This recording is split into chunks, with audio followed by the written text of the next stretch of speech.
What is up, everybody? It is week 15, which means that if you are watching this episode, then you must have made at least one fantasy football playoff.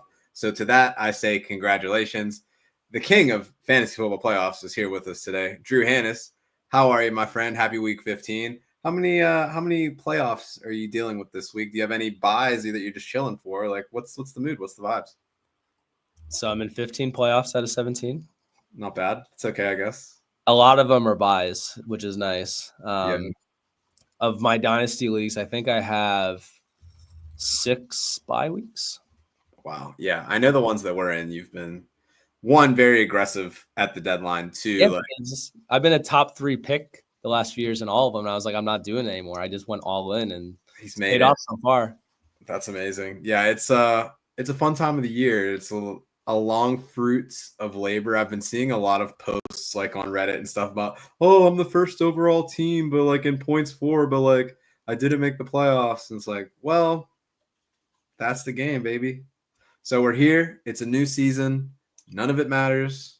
So we're here to get everybody right. So if you have questions about lineup decisions, ad drops, all of that stuff going into these pivotal week 15 matchups, hit us in the chat. Otherwise, while people are getting themselves situated, grabbing their coffee, grabbing some sort of trophy holder for what they're going to be getting in a couple weeks, Drew, why don't you give the people what they really want and hit us with some injury updates? Yeah, so we'll fly through some of these here. Save the biggest one for last, I feel like. I want to start with Aiden O'Connell. Suffered a bone bruise, kind of like a MCL sprain. I mean, I think he's going to play. The main reason I think he's going to play is I think he knows he's playing for his future. You know what I mean? He hasn't really had that much of an opportunity. If he's not going to be on the field, then you don't know what his future holds. The Raiders are obviously going to be picking pretty high. They've been looking for a quarterback in the draft for several years now. So I think that he's going to do whatever he can to be out there because, you know, he's trying to play for a job. George Pickens, added him this week after he missed last week, mainly because we didn't have a chance to talk about him last week. Probably going to be out this week. I think that they're pushing to get him back for the Raven game, but I don't even know if he's going to be back for that game. I'll be completely honest. What's like the typical time frame for, because I think it was kind of a surprise on Friday. They were like, oh, this hamstring thing popped up. Even on Sunday at like 11 o'clock, they said, yeah, George is probably going to play. We're not worried about it. And then it was like inactive. All of a sudden they do the MRI and it's unveiled that it's a grade 2. So what's like the typical turnaround time for a grade 2 hamstring strain? For wide receivers, it's typically about 3 to 4 weeks. I think they do want him back for Baltimore. I don't even think they might not even care about this game this week because like it really doesn't impact their future in the playoffs too much. I would imagine no, because if they beat Baltimore, they win the division. They win the division, and I don't think that the Texans are going to catch them for the 3, and they're not going to catch the Bills or the Chiefs at this point. So they're basically locked in at the 3. I don't think that Pickens is going to play. They might not even play him against the Ravens because they have long-term aspirations. It's so weird talking about the Steelers this time of year, thinking like they're thinking about deep runs into the playoffs. That like typically the last few years they're just gutting it out, trying to get in the last week. But the Steelers have comfort now, and the way that Tomlin and the rest of the team's going to look at it, as long as they get into the tournament, which they have a very good chance at this point, they got to be near 90%. I think that they can clinch even if they lose this week. They can get help from, I think, Miami and another team losing. Like, They're thinking about trying to win a Super Bowl. George Pickens obviously needs to be on the field in the playoffs. So they're not going to rush him back. I wouldn't be shocked if you don't have him for the rest of your fantasy playoffs, to be completely honest with you. Yeah, I think that that's a real possibility. So given that, I mean, we saw like some more utilization out of Mike Williams. Calvin Austin was a popular waiver wire pickup. You saw a little bit more utilization out of Pat Freiermuth. Do you find yourself wanting to play any of the Steelers players in a playoff matchup? The only player I've been looking at, and we discussed earlier this week about talking about players that we might want to roster heading into the playoffs that are under 60% of leagues, was Pat Freiermuth. I really think that they want to get him involved. He has touchdowns in 2 of the last 3 games. He's a guy, especially with the tight end position being so thin, that I would look at starting him. I think that he has favorable matchups rest of way. I'm trying to remember what I wrote down here.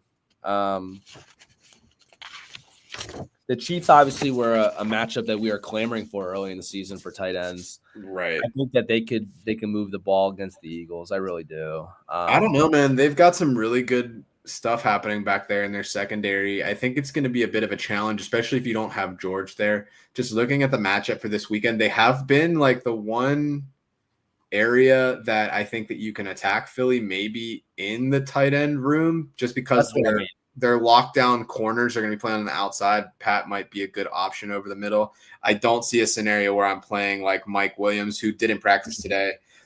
Calvin Austin, like I'm not really seeing it there. You're really hoping for a big play from him. He's not really the possession receiver type.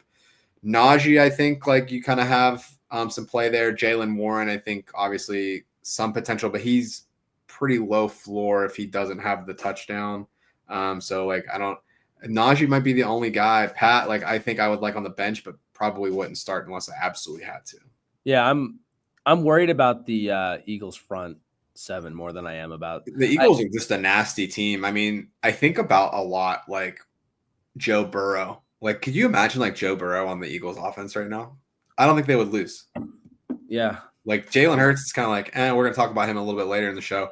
Forever Eagles in the chat. Drew, good luck to your Steelers. Apparently I'm not a fan anymore, but good luck to them. I guess I'm a little bit lesser, but I mean, come on. Damani Dawson right there over the shoulder, but we'll see what happens. But yeah, it's going to be interesting. I think that one's going to be a really good barometer of like, what is the ceiling for the Steelers? I've been on record to say that I don't know how they make it out of the divisional round, given that they don't have the level of quarterback that you typically see in the AFC with the Jackson, Mahomes, Josh Allen, Burrow. Like Russ isn't that guy.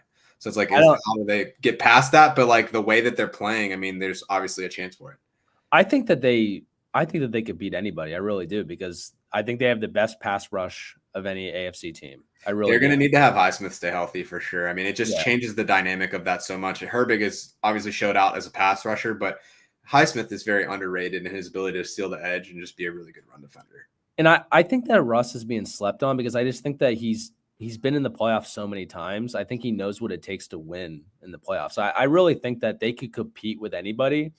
Yeah. It's just that in the playoffs, the ball has to bounce your way. That's really what it is. Yeah, he's definitely not going to lose them the game. What it means for like, is he able to kind of like elevate and win one? We'll see. But yeah, so who else you got on the injury front? Got to flip back here. Isaac Guerrero suffered a foot injury. Dude, what's in the water in San Francisco? This is what happens when you. This has been like how many years now? This dates back to like Raheem Mostert when he first got to San Francisco. Like this is like a very long-standing thing.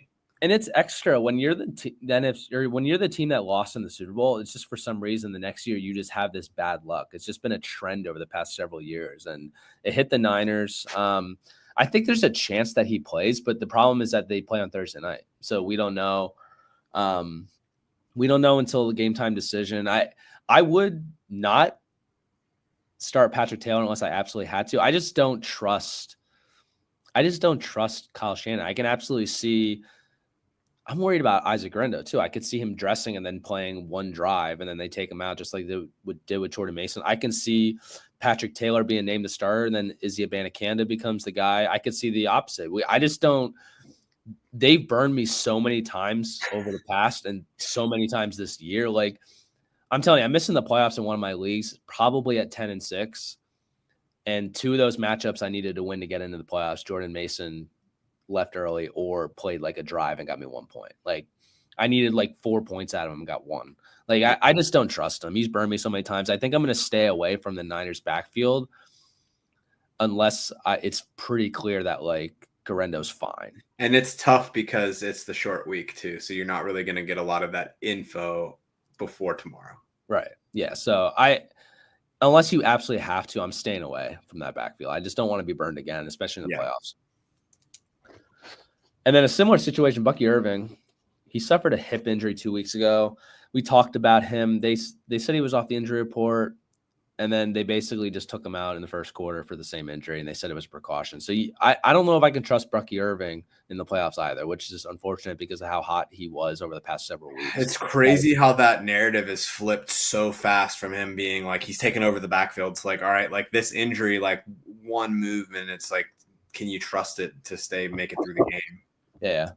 Yeah. So I'm not going to ride the Bucky Irving wave in the playoffs either. Derek Carr fractured his hand. There's not really many fantasy implications here. It was the non-throwing hand, right? Yeah, and the dude's incredibly tough, but he's also stupid, I feel like. So he's going to push to play. I just don't see it. The reason why. Yeah, I just don't see it. The only reason why I brought them up is because we wanted to discuss defense to streamers, and I think the Commanders are absolutely a streamer with Jake Haener. Oh, yeah. I think that the Commanders, like, to me, even if Carr was to somehow play, like, they're probably the best option that you're going to get off the street. I feel like the Commanders, Cardinals, Falcons could maybe sneak in there as a good play. So, but I think like teams like the Broncos, the Ravens, they're probably already rostered. So, yeah, my other one, real quick, we can skip this part during headlines then, but I have the Raiders on my list. They're going up against the Falcons, and Kirk Cousins has been turning the ball over so much. Nothing's changed. Yeah, I think that Max Crosby can get after Kirk Cousins, and I think that they're a good play too, especially with the Falcons having to travel across the country to Las Vegas. They're another option I have. And then I'm going to let you comment on the last injury. I think you probably know what it is, but I don't know. Brooks with the ACL. Oh, dude, come on, man. Can we redo our trade? I thought you were going to say Breece Hall still talking about how he's banged up. But I don't think that there's a lot of information. I think that he's just week to week with his knee, but that is the same knee that he injured, and Jonathan Brooks retore the same ACL. This is a big deal, obviously, for Dynasty. Huge deal. He was my RB1. I know that you were a Trey Benson guy. I just thought that Brooks' ceiling was larger. I liked where he went at the time. But this is the problem. Like I was already talking about how I was concerned about him all season. Like I drafted him in every Dynasty league. I flipped him before Chuba even got his extension. I traded him in multiple Dynasty leagues. Yeah. Because his value was so high. There was definitely a lot of optimism about like, all right, he's coming back. He's going to take over. Like he's going to supplant Chuba Hubbard. But now it's like, I know at the trade deadline, my best Dynasty team, I ended up trading. I had 2 back-end first-round picks. So I have the number 1 seeds first, and then I have my first. I ended up trading one of them for Chuba Hubbard. And people are like, whoa, that feels rich. And now it's like, I feel like I have a steal out of it because now he's set for another year. Yeah, Brooks is, it's going to be the same situation next year. Mm-hmm. And I'm going to say the exact same thing. We're going to have him as a Tinder the week before he comes back, just like we did this year. It's just going to happen. And I'm going to say the exact same thing. He's a dude that literally played probably, he played 25 snaps total this season. Right. Like he didn't have enough exposure. He looked decent though. I will say, like he looked the part of being the first running back taken. Like he looked very smooth, fluid. Like for somebody that was coming off the ACL, he moved better than I thought he would. Yeah. But I mean, now he's got to do it again. Yeah. And it's the same, it's the same knee. Like how is he ever going to trust it ever again? You know what I mean? Like that's half the battle is the mental aspect of tearing your ACL. Sure. Yeah. Yeah, he could be looking at like halfway through the end of his rookie deal. And we're going to be talking about whether or not he's even going to get a second contract, and he might not even be healthy at that point. Great buy low, though. I mean, what is he even worth at that point? You know what I mean? Like my cat is just all over my cough drops right now. Come on. All right. Well, while we figure out the cat situation, let's jump into the chat and get some questions answered. Seeing some familiar faces, so glad to see that the advice that we're giving is leading y'all to places that you want to be. Got almost 100 people tuned into the stream, so that's super dope as well. So Tyler, welcome back. Hope you had a good week. I know we nailed some defense predictions for you last week, so that was pretty cool. So Hawkinson or Otten, who hasn't done anything. Drew, I am going to let you answer this. TJ Hawkinson. We'll talk more later. Yeah, I think it's obviously, even with Mike Evans coming back, like, 1, it's a terrible matchup for Tampa Bay pass catchers this week. 2, Otten is kind of faded like you were mentioning, so definitely want to roll with that. We got Elias in the chat. What's up, y'all? Who do you guys want to play as the RB2? Travis Etienne, Michael Bublé, who we later learned was actually Nick Chubb, Sincere McCormick, or Tank Bugsy, aka Tank Bixby. All of these players, including Michael Bublé, bad matchup this week. Great Christmas album, bad running back matchup. Drew, do you have any that you feel passionately about out of the group? I think, shockingly enough, I think it's between McCormick and Bigsby for me. Those are the two guys I'm leaning, but I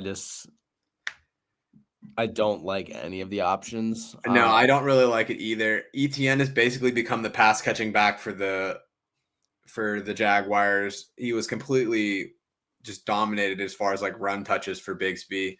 McCormick, it sounds like he's going to maintain the starting role even if they get the different pieces back this week. They have Zamir White on IR. Talk about like maybe one of the bigger busts of the season from a fantasy perspective. But just looking at the different matchups, so you have Las Vegas going up against Atlanta. Atlanta's been very porous against the passing attack, but they've been more strong against tight ends and running backs. I think I lean McCormick, even if it's with the bad matchup. Looking at the last 3 weeks, Atlanta's played Minnesota, the Chargers without J.K. Dobbins, and then Denver. So that doesn't the negative matchup from like the recency doesn't scare me as much. Looking at Jacksonville 1, you got Mac Jones out there, which don't get me wrong, I'm not excited about Desmond Ridder starting for Vegas either. But if we're looking at that, you got Jacksonville against the Jets. The Jets' run defense is legit. So I really wouldn't want to go up against that. And then if you're looking at Nick Chubb, you got Nick Chubb against Kansas City. Again, I would not want to go up against that defense. And that game script for Cleveland, it's not going to be running the ball. I have a money line bet on the Browns this week. You've been watching too much Hard Knocks. I just have this weird feeling like Jameis can just go in and do something like that.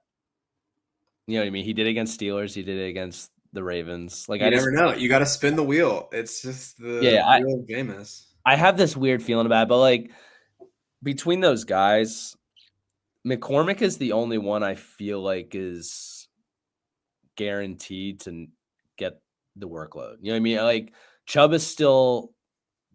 They've kind of been using Ford a lot more because he provides more value in the pass game. So that's something to monitor. Like Chubb, you're banking on the Browns getting close, Chubb punching it in from a couple yards out. Yeah, and ETN and Bigsby are splitting against a horrible matchup. So I think I'd rather just hope that the volume is there for McCormick. But like we're going to talk about McCormick during Tinder. So the stuff I'm going to say is not going to give this guy any, he's not gonna feel good about it. But like based on the floor that he has, I think that he's really your only option. So we got Ricky Dunks in the chat. What's up, my friend? Ricky also would like to mention that if Miami and Indianapolis lose this week, that's kind of the playoff clinching scenario. So missing, right on. So Tyrone Tracy versus Baltimore, Jonnu Smith versus Houston in the flex. Yeah, I don't think that you can start Tracy against the Ravens. The Ravens defense has really turned it on. The only position that they're even like remotely close to being a positive matchup for is kickers. They're weirdly the second best matchup in the last 3 weeks against kickers. But I also think that's just a product of playing Philly, the Chargers, and Pittsburgh. Yeah, it might all be Boswell because Jake Elliott's been struggling for the Eagles too. Yeah, he put up a nice 0 for me last week trying to clinch a bye. That was awesome. Yeah, I think that you go with Jonnu Smith. He had a tough game last week. He didn't even have any. He had a tough regulation and then dominated in OT. It was unbelievable. I was looking, I was like, man, he finally fell off. And then OT, 3 catches, the touchdown. I was like, I'm sorry that I doubted you. Yeah, I'm a big Jonnu Smith guy. I think that you start him, and hopefully that matchup is high scoring. Honestly, like it'd be nice if the Texans and Dolphins put up a lot of points. But I don't think you can start Tyrone Tracy against that Ravens defense. Well, and to what you said last week too, Jonnu Smith is like the number 1 option right now. So it's like, yes, he's a tight end, but like he's more than that right now. So I like it. RNG, tough call here. PPR league starting 4, sitting 2. Collins, Lamb, JSN, Ladd, Adams, Jennings. It's a nice squad. I don't know how you manage that, but I like it. Yeah. Drew, my immediate feedback here. Collins is a must start. JSN is a must start. Jennings is a must start. Assuming that's Jawan. That's the Jawan that I want. Ladd coming off the injury, I don't feel great about. Adams does nothing for me for the Jets, even though they are playing Jacksonville. I don't feel too passionate about that. Carolina's actually weirdly been better on defense lately, but I would still take CD over Adams. So I think Collins, Lamb, JSN, Jennings would be my 4. Any dissenting thoughts from the owner of the Pittsburgh Steelers?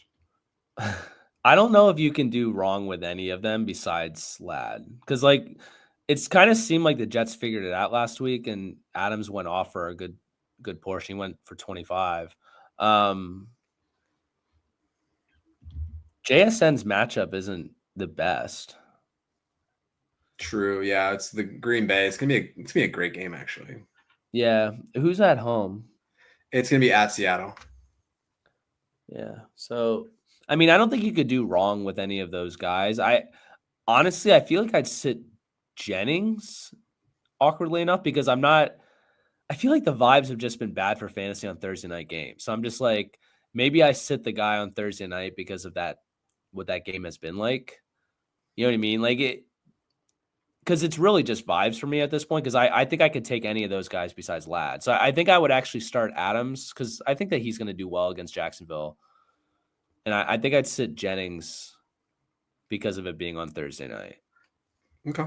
I like it. Yeah, I mean, this is a great place to be for sure. I love this. All right. So we got Forever Eagles, Tyrone Tracy, Najee Harris, Braylon Allen for my RB2. We basically faded Tracy in a previous question. Najee against the Eagles, I don't feel particularly strong about. To me, even though they did split the work, I would still probably lean Braylon Allen for my RB2 in this scenario. Agreed. I'm kind of surprised that Davis had as much run as he did. He looked good. Yeah, I think that Najee, this isn't a good matchup for Najee. This feels like a Warren game. Yeah, I think that it's going to need to be Jalen because their interior is very strong up front, and I don't think Najee's fast enough to get around those guys before they get through. You know what I mean? Like, but you know who is, but actually isn't? Cordero Patterson. Yeah, but I still think it's a Jalen game. Yeah, I would think so too. All right, so we got Jonathan in the chat. No luck this year, but made the playoffs despite losing CMC, Rice, Ayuk, McBride coming up with the knee injury today. How are you feeling about Tyler Kraft, Kate Otten? I kind of feel like McBride's going to play, though. I mean, I do think McBride's going to play. I would take Tyler Kraft as like my backup option there. I believe Arizona plays in the early slate, so you can wait and see what's going to happen with him. And then you have a good matchup, Green Bay going against Seattle. Seattle's given up 17.2 points per game in the last 3 weeks, 2 tight ends, primarily McBride, actually 2 of those matchups, funny enough. But that is a way that you can attack that defense over the middle. Kate Otten, like we said, there's not really a lot of good happening there. Tough matchup against the Chargers. So I would say if you see what happens with McBride, if you can't play him, then you throw Kraft into that spot. Agreed. Yeah, and McBride's going to get a touchdown soon. Like he's right up against like the record of, amount of receptions without a touchdown, but it's going to happen. And he's still tight end too? Yeah. It's crazy. Just based on receiving yards and catches. It's crazy. All right, we'll hit one more start sit, then we'll jump into our fantasy football headlines. So Jonathan with a follow-up, one start between Ridley, Ladd McConkey, Keenan Allen, full PPR. Can you trust Mac Jones to get the ball to Ridley right now? I don't feel like he had that stretch where he looked really good before Trevor Lawrence went out. My preference, obviously, if Ladd is playing, I would need to see him practice at least a couple times this week before I feel comfortable putting him in there. I think I'm right with Keenan Allen. Keenan Allen against Minnesota, they have been giving up 46 points per game last 3 weeks against Atlanta, Arizona, Chicago. So they've already done it. Why not do it again? And we've been picking on Minnesota all year. I mean, I was the only fantasy wide receiver. Well, I think Minnesota is a weird one because they're a good, I would say they're a better real life defense than what it shows on the fantasy scorecard. Yeah, for sure. Their pass rush has been really good, but they get ahead so quickly that they're just giving up a lot in the air because they're playing. They're playing from ahead and teams are just game scripting them. Yeah, and you can see that because they're only giving up 21 points per game last 3 against running backs. So that definitely tracks. So let's transition a little bit into the fantasy football headlines. We'll drop this comment off from the chat. So Drew, we talked a little bit about the defenses that we feel good about going into this week, pivotal playoff matchups. Are there any players right now that are on your radar? Maybe they're sitting out there as a free agent that you're saying, hey, like I want this guy on my roster just in case something happens. Because I know for me, the way that I think about this in the playoff time, if there's somebody that there's no circumstance where they're going to see my lineup, if there's something better out there from like a handcuffing perspective, with the exception of if you have a tiebreaker in your league that's based off of bench points, maybe want to reconsider this strategy. But one, ties in fantasy football, extremely unlikely. Two, there's probably better ways that you can utilize your bench, whether it's for next week's matchup, potential handcuffs. So who's on that radar for you, Drew? Yeah, so Pat Freiermuth was one of those guys I wanted to bring up, but we already talked about him. So I'm just going to go with my wide receiver. It's Adam Thielen. And I was looking it up. He's owned in like 52% of leagues. Like I think that he was just dropped heavily after he suffered that hamstring injury and just forgotten about. But he's been insane since he came back. The first week, it was kind of like working his way back. But the last 2, he's averaging 8 targets per game over those 3, but 10.5 in the last 2 games. He's averaging over 100 yards receiving in those last 2 games, averaging over 20 points per game over the last 2 and 17 since returning from the injury. And his matchups are good. Dallas is giving up 41.5 points per game over the last 3. Arizona's been down, but I think that number's skewed a little bit because Charbonnet just tore them up on the ground that they didn't even really have to throw and he's been balling. Yeah. So, Tampa Bay, they've been giving up a lot through the air. I mean, if you look at your chart, it doesn't look as good, but they played the Raiders and the Giants in 2 out of 3. So, like, those numbers are skewed. So, like, I just think that he has a great schedule rest away. And if you have any consideration at all who your flex is going to be, I feel comfortable throwing Adam Thielen in there and just setting and forgetting it, honestly. Yeah, he's been their first read a lot as well. So it seems like there's a big emphasis on getting the football to him. So I like that a lot. Definitely on board with that. I think at least like it surprises me that someone like that is out there right now, just seeing like the landscape of fantasy this year with all the different injuries and stuff. I tend to find myself in this sort of situation looking for more running back handcuffs. So that's where I kind of focused more of my time. So I think the 2 that stood out for me, one was Blake Corum. He's starting to get more run. He's looked decent. They're giving him opportunities. If something was to happen to Kyron, who has a history of missing a few games, that's somebody that I would want. The other one that sticks out to me a lot is Kendre Miller. Kendre Miller finally out of the doghouse in New Orleans because they have a new head coach. He's looked decent when he's got opportunities. If for whatever reason they decide to shut Kamara down, he immediately bounces into this bell cow role. So those are the 2 that I'm looking at. Another like deeper league handcuff that you could actually look at. Interestingly enough, if you look at like the snap counts in the last 2 weeks, Chris Brooks for Green Bay is actually out snapping Emmanuel Wilson right now, who's kind of been their de facto RB2 the whole season, which no one really expected going into the year. But obviously they've made running a priority. I would imagine that's just because of the success that they've had with Josh Jacobs. I think the game plan looks different if he was to be hurt. But another like deep league, if you're like in a 14-team league, like Chris Brooks may be like worth the pickup. It's funny that you mentioned him because he was a guy I was going to bring up during Tinder. Yeah. Read, but we'll see. All right. So other than that, we did talk a little bit about this yesterday.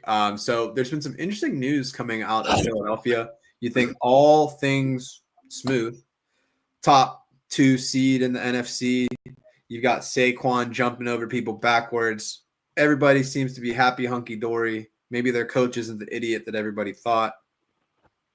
And now some news breaks. A.J. Brown, not real happy right now. He doesn't feel like they're utilizing him in the best way. Him and Jalen Hurts, lifelong boys, not really lifelong boys anymore. Do you have any concerns with A.J. Brown, Eagles offense going into the fantasy playoffs? I have a little bit of concern for Joey Porter Jr. this weekend. The last time that A.J. Brown did this, all right, went off on Jalen Hurts, said some things. The Eagles just so happened to play the Steelers the following week again. He had 2 touchdowns that game, right? 3 touchdowns. 3 touchdowns. There was 2 in the first half. He went 6 for 156 and 3 touchdowns. Scary. I do think that there's something to this, though, because Jalen Hurts really has not been good as a passer as of late. No. But the other thing, too, from a fantasy perspective, is that they don't need to throw the ball. Well, they're throwing it, like on average, like around 20 times. I think the number is 22 times a game. Like they get the lead, give the ball to Saquon, profit. Like what else I is really there? wanted to look into this more today, but work was just so busy. But like they don't need to because Saquon has just been so dominant. So like, I mean, the dude's looking at it from a self perspective, but like they're winning games because no one can stop Saquon. So why should they change what they're doing if they're winning? Yeah, and I think the other thing too is it's like I think that they envisioned at some point, maybe before the Saquon era, of like Hurts continuing to develop as a passer and having him be more aggressive, but it just led to a very clunky offense, and he was having a lot more turnovers. Jalen Hurts has been very good at protecting the ball this year, and he's basically like your classic game manager, but also can squat for over 600 pounds and then do the tush push whenever you want, and is also a running threat. So it's like game manager on steroids, pretty much. And Forever Eagles just put in the chat that Jalen's been missing open windows, AJ Brown, but like that's just football, you know what I mean? Like, yeah, guys are gonna miss their players. You know, it's kind of like the play's called. You have your first read, your second read. You assume that it's always same player, but sometimes you're just gonna design a play that's gonna open something up for someone else, and then you're just not catching the open player through your progression the right way. But and Jalen Hurts isn't known to be a guy that's gonna go work through a progression like that. So it's like it's tough. Stuff like that's going to be missed by all quarterbacks, but because of Jalen Hurts and who he actually is as a quarterback, it's probably a bigger issue. Yeah. I'm honestly not worried about it at all. They've been friends. They've been friends since before high school. Like AJ Brown's going to be like probably said something that like he's a little bit frustrated and it's getting blown up into this big thing. So I'm not concerned in the slightest, especially if they're winning. Like it's not going to matter. I still think that there's something there, though, because Brandon Graham being a team captain, going on the radio and saying what he said, like you don't say something like that unless there's a problem, especially a captain. It's not like some idiot that just said something stupid. You know what I mean? I don't know. I feel like Ben Roethlisberger did that all the time. But he was an idiot. Like the views for the show just plummets immediately after you saying that. Come on, though. Like Steeler fans know that he said stuff that you shouldn't say. Yeah. You know what I mean? Like Aaron Rodgers does the same thing all the time. Like these quarterbacks push blame on other guys, especially the receivers. But like, it's weird when you're a captain of your team who's been a captain on your team for several years. He's been a lifelong Eagle, someone who's not even playing on offense. It's like if Cam Hayward came out and like went out and did something against Russ and George Pickens. You know what I mean? That's like the level of what Brandon Graham is. You know what I mean? Sure. It's something to that to me. I hear you for sure. All right. Well, before we jump into Fantasy Football Tinder, I got 2 things for you. One, I just want to show you this sweet Permane shirt. Excellent. Love that. Elves are getting after it. Shout out for the Danger Witch. We also have a couple more questions in the chat. So if you still have questions, make sure you drop them here. First one we got, Shadow is wicked. Mark, even a question, to be honest. You feeling on that booty, aren't you? Yeah, I would start Adam Thielen. Marvin Harrison Jr. is going up against Christian Gonzalez. I think this is going to be a Michael Wilson game for the Cardinals, if anybody.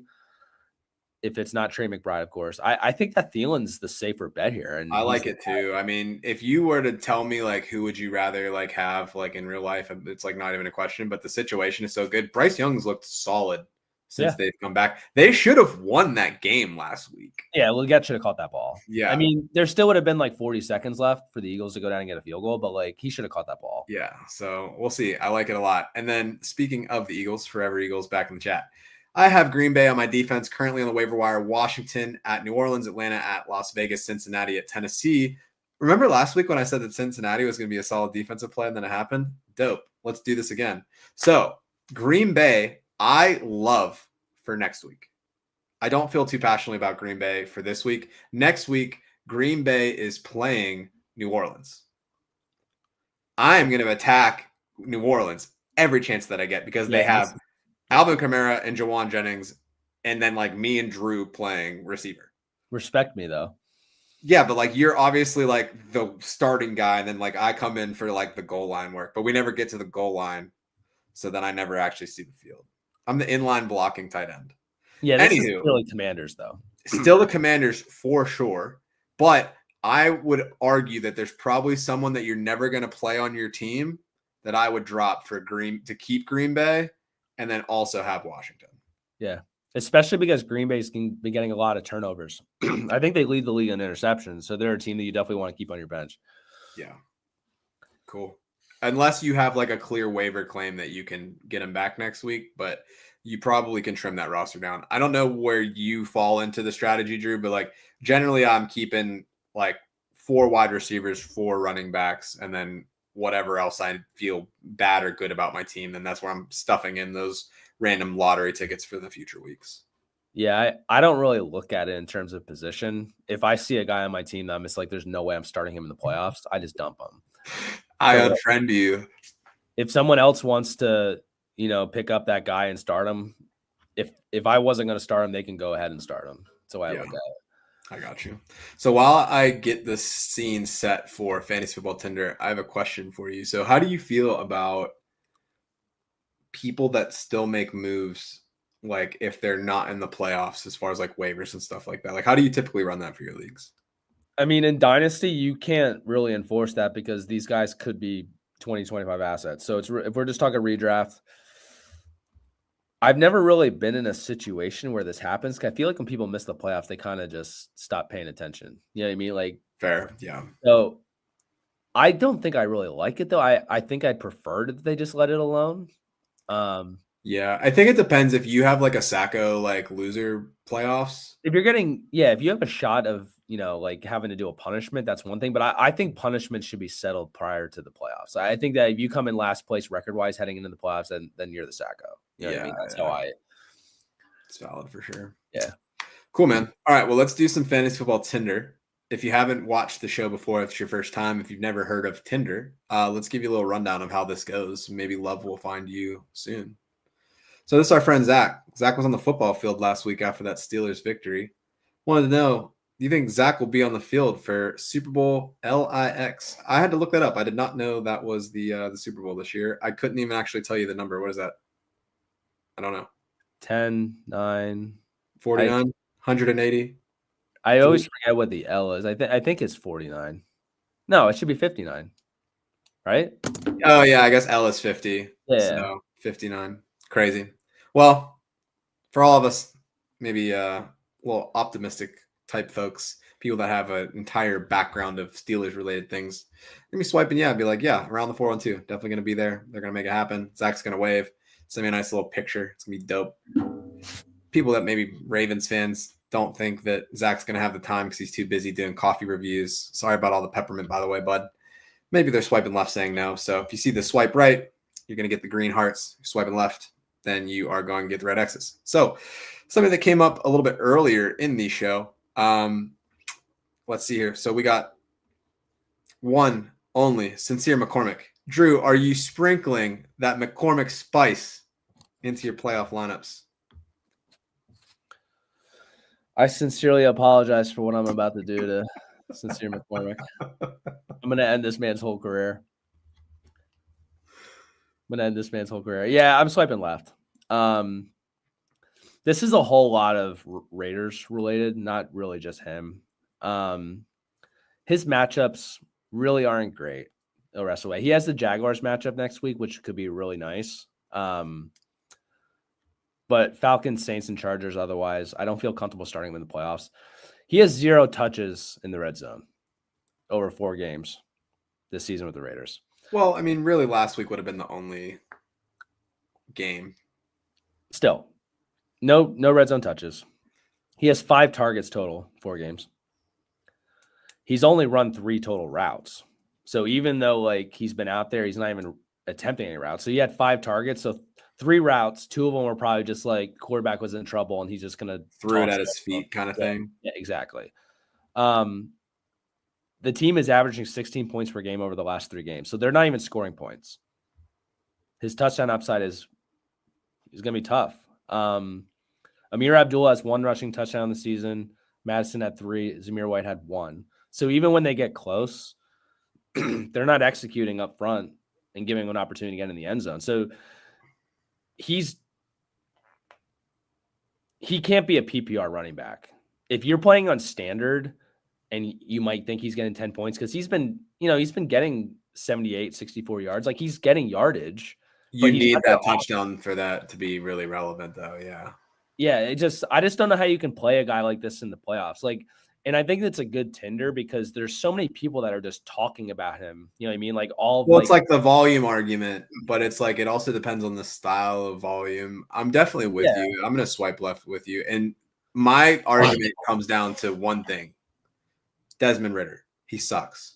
And if that's going to be his quarterback for the next few weeks, it's going to be like say that? Even if Aiden plays though, I just he might. I mean, he might, but it's going to take a lot. I think like the one scenario that I would was like when we had the question about like the Jacksonville running backs, Nick Chubb, McCormick.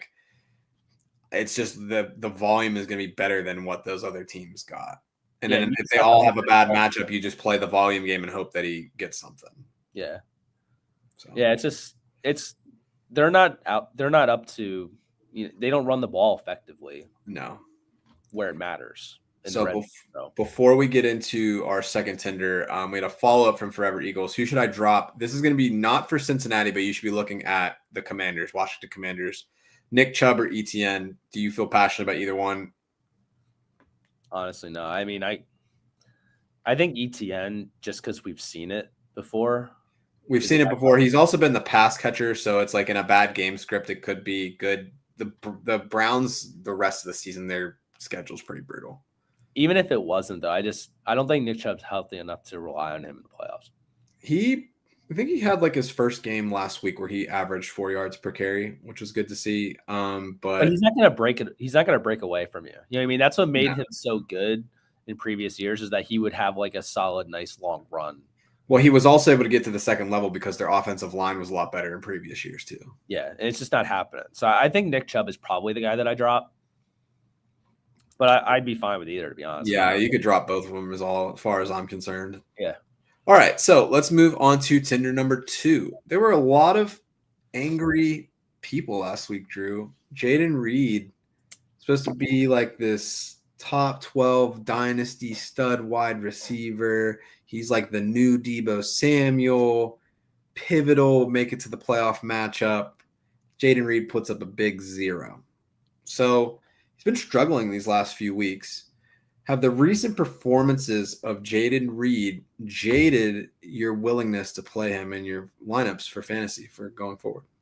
Yeah, and I have a lot of shares of Jayden Reed, so this one's been tough. I've been able to survive his goose eggs, though. It's been nice. Yeah, your teams are stacked. Josh Allen and Puka Nacua in like 7 of my leagues. Love that for me. But I'm going to swipe left on this too. The reason why I'm doing it is just because it's been weird. Like Christian Watson and Jayden Reed snap counts essentially flipped over the last few weeks. They're doing more to get the ball to Christian Watson, and he's not really on the field as much. I know you're going to talk about how he's not really playing in 12 personnel. I know that was your big thing, which is like 100% true, and that's it. But the main thing for me, they're not throwing the ball.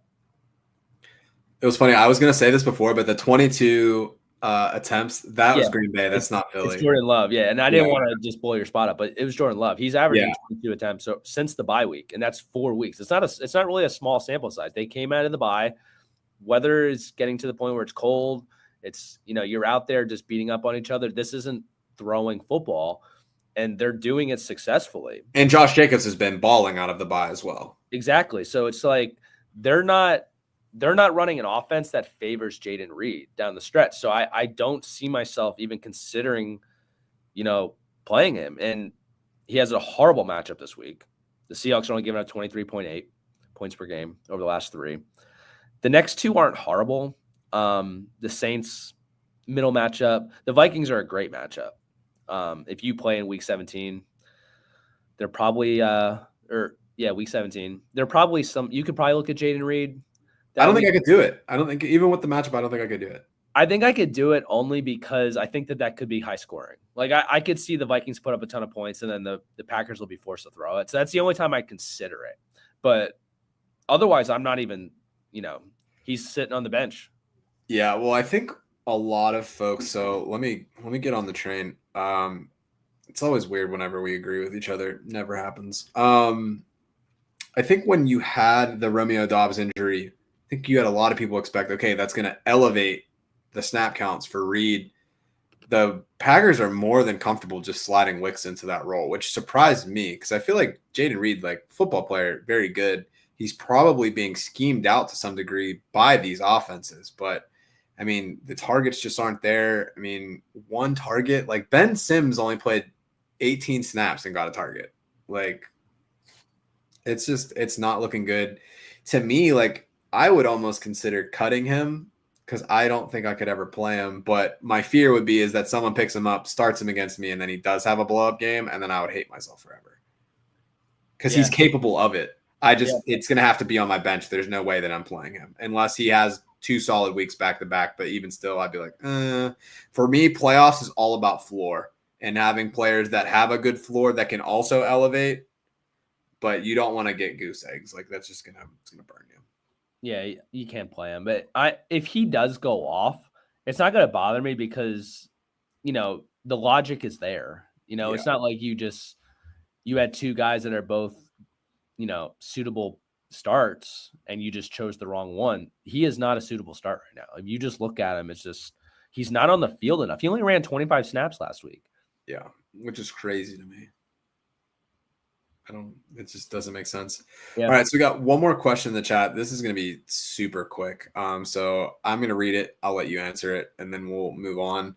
Nick Westbrook-Akine or Adam Thielen? I think that he's trying to get out of starting Adam Thielen because he asked this for Marvin Harrison Jr. earlier too. It's Thielen. Westbrook-Akine has been nice and he's been scoring a lot of touchdowns, but like Thielen's volume seems guaranteed. Like you can guarantee at this point, I think you can guarantee 5 receptions and 100 yards right there. And if he gets in the end zone, it's a boom week. Yeah, I think the floor is there just with the amount of reads, like the first look reads that he's getting right now. To me, that all works out really well for him. So I think there's not a lot of players this week that I'm going to be like, oh, okay, like I'm starting Thielen over, which is just shocking to say, but it's the reality of the situation. The Panthers have weirdly turned it on. So good for him. I guess Canales, it's kind of what he does, right? Yeah, he's a quarterback whisperer. He did the same thing with Baker. He brought Baker back from the dead. Yeah. In Tampa, good deal. It's awesome. All right. So let's get to the last segment of the day. So you know what time it is. That means we are going to be doing our only fantasy predictions for the week. If you do have any outstanding questions, we know how it always goes every week on the show. I still love y'all for it. But get those last minute questions in before we shut it down. So let's talk about our only fantasy. So I've been on the schneid, Drew, as you know. Hasn't really been going well. If we look at last week, tough for both of us, tough sledding. So you had Alvin Kamara. The volume was there. 17 carries, 44 yards, 5 receptions, 35 yards and 5 targets.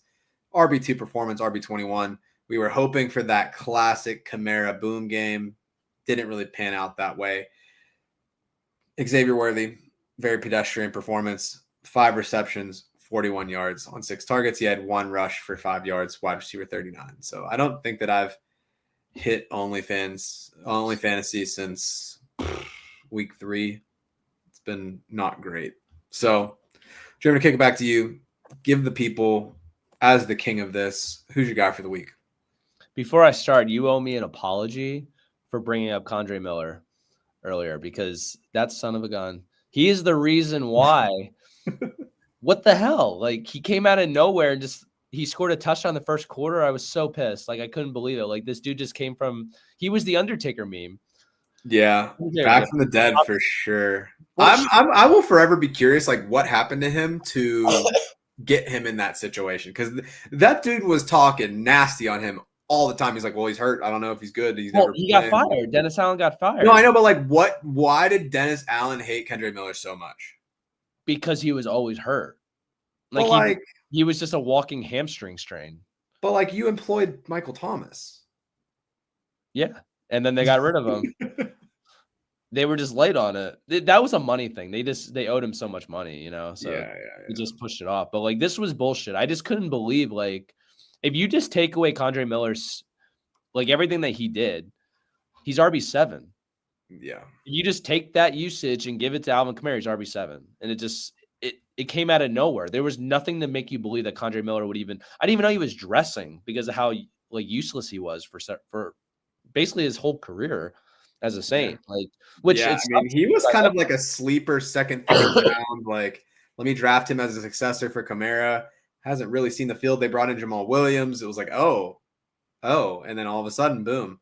Very similar to like Tank Bigsby this year. Like, I feel like he had like a random emergence, and it was like, is he even going to make the team? Like, I think it's very common in fantasy football right now to be very reactionary, and it's like there is like some semblance of development that's going to happen for some of these rookies. They're not all going to pop off immediately. So I think you got to just let things happen. You make the most of your taxi squad and don't give up on people so fast. It's just weird. Like he just came out of nowhere and just like why this week of all weeks? Like it was set up for Kamara to just go for a 40 burger. Whatever. But yeah, we kind of alluded to who my only fantasy is earlier with one of the questions. It's TJ Hawkinson. I didn't say anything about why I wanted to start him, but this is a clear start for me.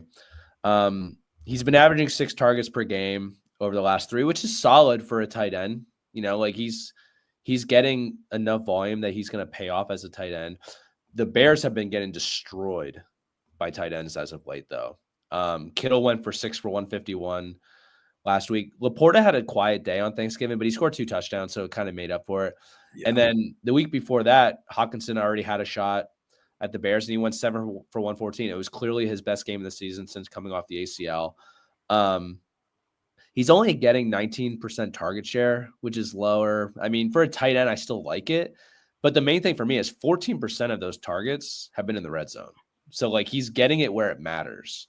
Yeah. And he doesn't have a touchdown yet this year. Addison and Jefferson went absolutely bonkers last week with Sam Darnold. I just think this week is going to be TJ Hawkinson. Well, you know what I think too is it's like a lot of those touchdowns were long touchdowns. Like that's not going to happen every week. So if you combine that red zone kind of opportunity, get a little bit more of a lockdown situation this week, like you're right, it really brews into Hawkinson's favor for sure. Yeah, and just one last thing, the reason I'm in on Hawkinson this week again is because the Bears corners they have stout corners. Justin Jefferson was locked down by Jalen Johnson 3 weeks ago. He went 2 catches on 5 targets for 27 yards. Addison went 8 for 162, but he had like a 75-yard touchdown. So like you take that away, it's still a solid day, but this isn't going to be a Justin Jefferson game. It kind of sucks if you have him heading into the playoffs, but he's a guy you're going to downgrade on the matchup because Jalen Johnson's a top 5 corner in this league. So I think that this is a TJ Hawkinson game. I feel really good about it. If you're on the fence about who to start at tight end, you have just a couple of mediocre guys. I think that TJ Hawkinson is a clear guy that you should try to get in your lineup. I love it. All good stuff. So there's been one guy that's been getting talked about quite a bit on the show today, funny enough. So I usually like to dig a little bit deeper, but there was a couple names that Drew was throwing around for OnlyFantasy this week. So I was like, well, if it's good enough for Drew, it's good enough for me. So I will be taking one from the Drew notebook. I will be Thielen on the booty this week. So Adam Thielen was my OnlyFantasy pick for the week. He's been a very popular target for Bryce Young since he's come back from injury. If we're looking at the last 2 weeks, he's had 10 targets and 11 targets respectively. And that's even with the tough matchup against Philly. He put up 11 targets, 9 receptions, 102 yards. Week before against Tampa Bay, 8 receptions, 99 yards in the TD. Dallas is banged up. Trayvon Diggs kind of been like off and on the injury report. Micah Parsons may never recover from that fumble on Monday Night Football that cost them that game. Love it as an AFC North person because I would love to see the Bengals and the Browns. Honestly, I want to see them both win out just so that they stay away from the top 10. But I think that he's going to have another good game against Dallas. He's fresh. He's missed the whole middle of the season, but coming out of the bye, I like it a lot. And I think they're going to try to keep it moving primarily between him and Chuba Hubbard. So let's see what we got. And if it doesn't work this week, I'm really out of ideas. We'll probably just let the crowd pick for me going forward if this one doesn't work. So we'll just see what happens. If it doesn't work out, all of the times I've been raving about Thielen for people in the chat, this is the reason. Don't blame me. It was my fault. It was my fault. So we'll see. I backed him up, but he's the one that he put his stamp on it. So so we'll see what happens. I got faith. So, all right. So we're going to close the show down. I guess we don't have any more questions in the chat. I know what's going to happen. Say we're going to shut the show down. People are going to hit us with the questions. So we'll see what happens. But Drew, let's let people know where they can find us on X, AT412FF show, on YouTube or Twitch at Around the 412. Personal handles at JOEFRK, at Drew Hannes on X. You can find us on Blue Sky. You can find us on LinkedIn. Wherever you need us for questions this weekend, hit us up. We're very excited for everybody to move forward into the next round of the playoffs. I am hopeful that I can move forward into the semifinals for Scott Fishbowl, so we'll see what happens there. Currently 0.25 points below the cut line, but I'm projected at 225 this week. Team's peaking at the right time, so hopefully Derrick Henry's able to do what it do for me. And, of course, we got a question in the chat, so let's hit that, and then, Drew, I'll give you your closing thoughts. So, Forever Eagles. Rachaad White if Bucky is out, or Braylon Allen? Yeah. If Bucky's out, I think that it's clearly White. I mean, they have a bad matchup, but it kind of reeks for him to get a bunch of dump offs. Yeah, and the Chargers, they've given up a decent amount. Kansas City, Atlanta, Baltimore last 3 weeks, been a plus matchup, almost giving about 24 points per game. Pretty much lockdown everywhere else.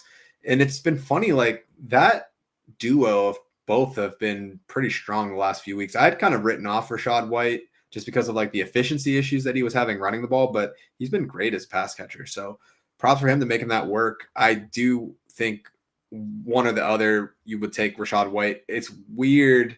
I still don't understand what they're doing in Tampa Bay with the running back room. I mean, they felt like at a point they had the three-headed monster. What happened to your boy, man? I feel like he's kind of disappeared. Maybe he's going to be back this week. Don't believe it. Don't believe it. All right, Drew. So that's going to wrap things up for us. Any closing thoughts for the gang? Just that we should probably let them know where we're going to be at next week. So next week, Wednesday, unfortunately, I'm going to be moving the show to Thursday at 6 because next Wednesday is my wonderful son Noah's birthday. So King Noah turning 1 big time. Yeah, so we could live stream the birthday, but we're probably going to want to get people ready for the show. Going to do that at the same time at the 6 p.m. Eastern, 5 p.m. Central. So if you do have any of those lineup questions that you have going into Thursday Night Football, then we can do that. We'll keep it brief just so that you're able to get underway and not have to deal with us. But I'm excited for it. I'm excited for the cupcake that Noah's going to get. It should be good. And what do you got? What else you got to say, Mr. Rizzler? No, I just wanted to do the Rizzler. One last call out before we shut it down. You know, I thought that he was also a part of the family. That's how old and out of touch I am with the world. I thought that was like the little brother of Big Justice. Wait. I recently found out that he's not in the actual family. He's not? No, the Rizzler is his own entity. I actually knew this, but I'm usually the one that's not. Yeah, it's a bad sign. And I'm 6 weeks out from Babyland, so it's only going to get worse from here. But best of luck in week 15. I have full confidence in everybody in the room. We've done the work. We've made things happen. And you know what? Let the fantasy gods decide. So with that in mind, I'm Joe Frick. That's Drew Hannes. This is the Around the 412 show. If you haven't donated or haven't been thinking about it yet, donate to the Rockin' Around the 412. Make that happen. That finishes out this week. Almost 60 kids helped as far as Christmas goes. So that's awesome. And then let's come back next week. Talk about all them dubs. So appreciate y'all. Best of luck.